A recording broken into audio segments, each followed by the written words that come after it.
উসমান ইবনে আফফান রাদিয়াল্লাহু আনহু বললেন, ওগো আল্লাহর রাসূল, আমি যুদ্ধে যেতে পারিনি। আমার স্ত্রী মানে হলো আপনার মেয়ে অসুস্থ থাকার কারণে আমি তাকে সেবা করেছি, এই জন্য আমি যুদ্ধে অংশগ্রহণ করতে পারি নাই। আল্লাহ রাসূল বললেন, তুমি যেহেতু তোমার স্ত্রীর সেবা করেছো, বদর যুদ্ধে অংশগ্রহণ করার কারণে যে সওয়াব হয়েছে, আল্লাহ রাব্বুল আলামিন তোমার স্ত্রীকে ওই সেবা করার কারণে তোমার আমলনামায় ওই পরিমাণ সওয়াব দিয়ে দিয়েছে। তাহলে এই ছিল রাসূলের আদর্শ। কারণ আপনি যদি বউয়ের মাথায় একটু পানি ঢালেন,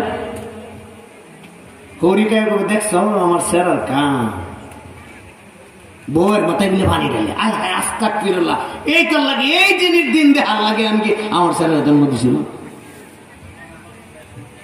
এই বউয়ের মাথায় পানি ঢালিয়ে দেয়। আরে অবাগ্য রে অবাগ্য, বলবো কি না? বলবে। অথচ মায়েদেরও চিন্তা করা উচিত। হ্যাঁ, মার ব্যাপারে তো কোনো কম্প্রোমাইজ নাই, আছে নাকি? আগে মাকে যত্ন করতে হবে, বউকেও করতে হবে, বউকে ভালোবাসতে হবে বউয়ের মতো, মাকে ভালোবাসতে হবে মায়ের মতো, ঠিক কিনা? যার যার হক সব আদায় করতে হবে।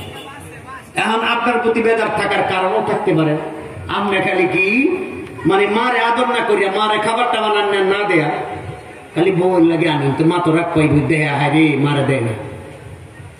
বাসার হুজুর আলোচনা করেছেন, আমি ওইদিকে না গেলাম, কিন্তু শাশুড়িদেরকেও সতর্ক থাকতে হবে যে না, আমার ছেলে যা করছে ঠিকই আছে।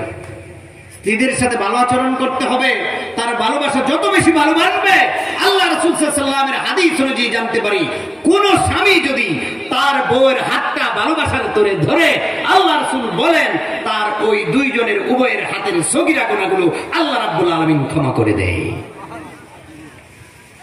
যত ভালোবাসবেন তত ভালোবাসা বাড়ায় দিবেন, যত বেশি